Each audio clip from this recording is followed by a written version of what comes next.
All right, so in carrying on from what we talked about yesterday, we are going to look at how this fear of the communists has influenced American society and what was going on. So we're looking at the expansion of the Red Scare in the United States, okay?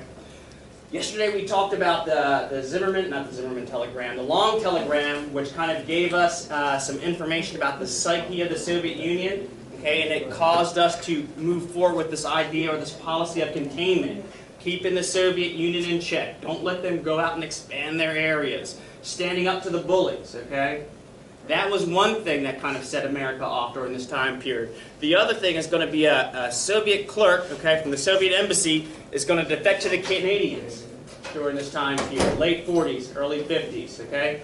And he's going to have with him a telegram, okay, or a telegram, a series of documents that basically say, hey man, the Soviet Union has plans to infiltrate every aspect of American society.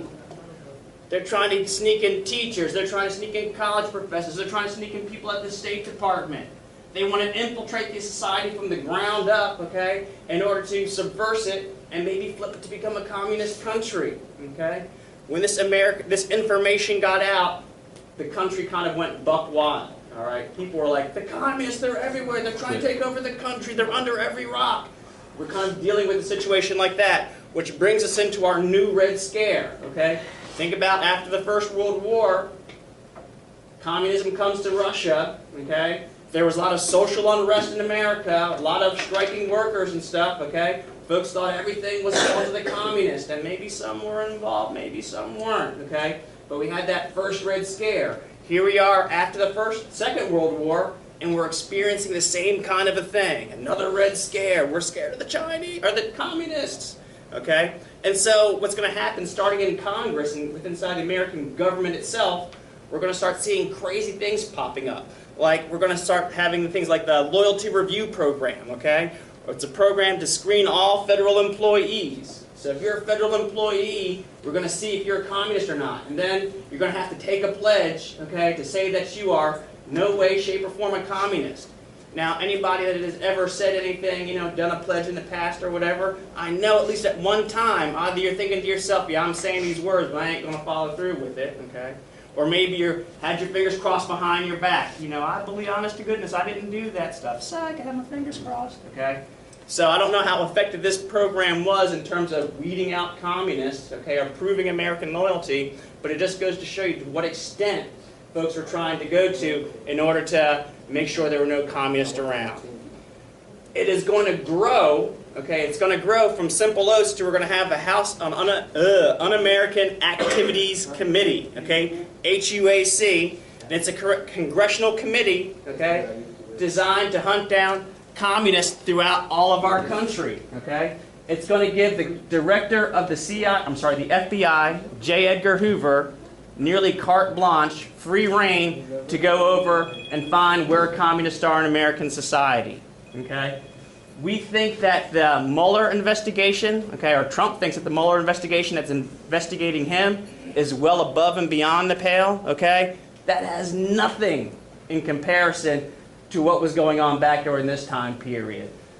They said, Hoover, we think there's communists around, go ahead, find them. Okay?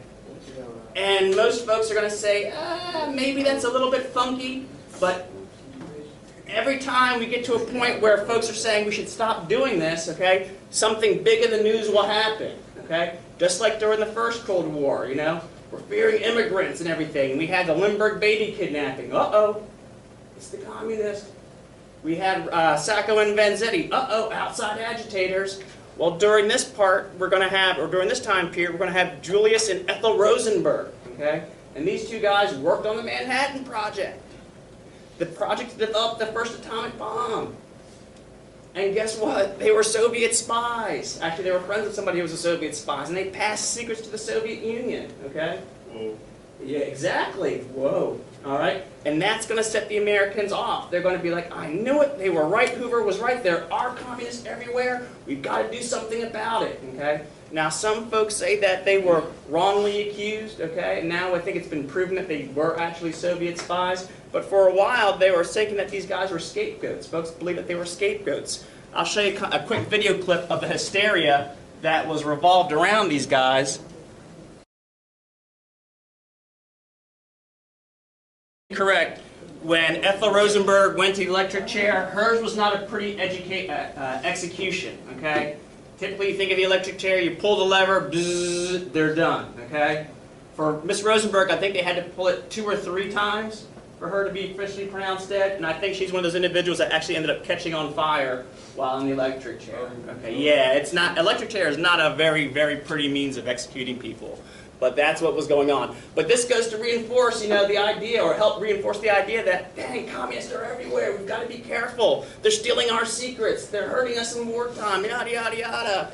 And it's going to keep growing because we're going to get an individual by the name of Joseph McCarthy. Okay, and Joseph McCarthy was a know-nothing senator from, what is it, Wisconsin, I believe, Wisconsin or Minnesota, or one of those northern countries where it's, or states where it's way too cold. Okay. And he is going to pick up on this whole idea, and he is going to be at a simple meeting in California, I do believe it was, California, and he's going to be talking to a group of individuals, and he's going to say, I have in my possession, okay, a list of communist infiltrators here in the United States inside of every aspect of the American government. And people are going to be like, Joe, where's that list? Where's that list? He's like, I don't have it on me. It's back in my hotel. I'll show it to you guys. He's getting on his plane. Joe, where's that list? Where's that list? Where's that list? He's going to be like, oh, it's not with me right now. It's on my bags that already have been checked, okay? And he's going to come up with this fictitious list. He actually never really had a list, okay? But he's feeding off of everybody's fear of communists and saying, I've got unequivocal proof that it's out there. You guys have to believe me. Trust me. Who else says trust me, believe me? It's going to be the best. Yeah, exactly. So you got to watch out for these populists, okay? Saying it's the best, honest, believe me, believe me. He never had any evidence, but he had a forum to express his beliefs, okay? He headed up a committee that was hunting around for folks that were communist, okay? He had carte blanche, and what was happening is that he would go after somebody and say, I know you're a communist, and I'm going to ruin you. And so, unless you give me the names of some of your friends who are communist. And so you get pulled before this board or this committee, and you're scared, you know what-less, okay? You're going to lose everything that you have, everything that you own. And so what you end up doing is giving up some names. Yeah, it was Stephen, Thomas, and Richard. They're all communists. And they let you go, okay? And then they go and grab Stephen, Thomas, and Richard, all right? And they give the same thing to them, and then it just kind of grows and grows and grows. And that's what he was doing. And so many folks are actually going to lose their jobs, lose a lot of what they have going on under McCarthy and under McCarthyism. Okay, the whole idea of McCarthyism. And we've got a little thing about that, an assignment about that we'll talk about later on. All right, we also have what's known as the McCran Act, okay? And it says that, yeah, we've got U.S. fighting in Korea, okay? We're whipping up communist fears. We've got McCarthy going on, all right? What the McCran Act is going to do is say that, yeah, if you combine or conspire to agree with any persons performing any act which shall substantially contribute to the establishment of a totalitarian government, okay, it's illegal. We're basically, again, whipping up fears within our society saying that, hey, if you do this, okay, if you do anything that we deem not right, okay, forget First Amendment rights, forget freedom of expression, okay, we're going to make it, we're going to declare it legal, basically. And for their efforts, okay, Americans are going to hear this, and they're going to be like, oh my God, they wouldn't be doing these kind of things if it weren't true. So we're going to let them go ahead and create these different acts and create these different laws and stuff like that. Truman himself is going to veto this bill because he recognizes it for what it is. He's like, it's a witch hunt. This is craziness, okay? We need to come to our senses, America. All right? But the Senate's going to override his veto, and the McCran Act is going to pass, and it's eventually going to be withdrawn, okay, or be not overturned. What is it called when a bill is, or an act is, undone by another president? Undone, revoked, whatever you want to call it, okay, it's going to happen, all right? McCarthy will keep doing his thing. He's going to chair the subcommittee of investigations that are looking for communists under every rock, okay? But eventually, he is going to go a little bit too far, okay? And he's going to accuse the wrong person of being a communist, and he's going to face a lot of backlash, amongst his own party, amongst members of the Senate, and of the American public.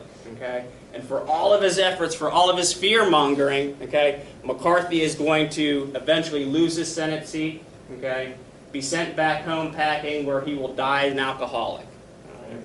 So you got to watch out for those demagogues, So all this is going on. We've got communists under every rock, under every tree. What's happening in regular American society? Okay? Well, by 1949, the Soviet Union detonates their first atomic bomb. Okay? So now they've got the bomb. We've got the bomb. Everybody's got the bomb. Not quite. Okay? And so American society, we are fearing that the Soviet Union with an atomic bomb is going to attack us. They want to take over our country. Well, they're going to bomb us. Yeah. And so we're going to have this series of paranoia going on. Okay? And we're going to have a series of activities that kind of filter down into the average everyday school life. Like we have tornado drills, okay? And lockdown drills. They're going to have atomic bomb drills. Duck and cover. Duck and cover. Now you guys remember that video from the first atomic bomb dropped on Japan, right? Yeah. Okay. You think sitting under your desk is going to protect you from an atomic bomb? Nah, not so much.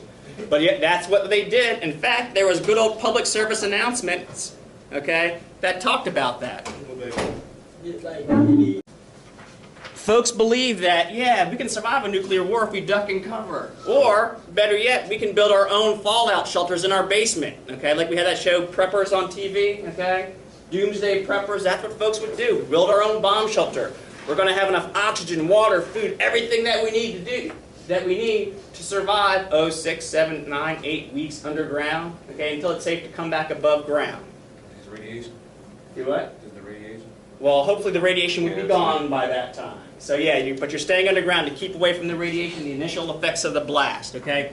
Now, the thing about these underground bunkers, okay, when an atomic bomb blows up, it has a tendency of wanting to suck out all the oxygen in an area, okay? So if you are close enough to this atomic blast, you won't get hurt by shock waves and things like that, but all the air inside of your bomb shelter will get sucked out, okay, and you will essentially become dry roasted. So you'll be just like a peanut. All right, so we've got that going on. We got that going on. All right, so that's kind of what American society is all about. They're going to drop the bomb. We're going to have to duck and cover to survive this thing. If not, dig a hole in the ground, and everything will be okay afterwards. God knows, there's communists under every tree. And you know what? I was going to talk about the Eisenhower policies at this point, but you know what? I want to save Eisenhower for next week. I said you guys could do a little bit of coloring today, so I got a few maps to pass out to you.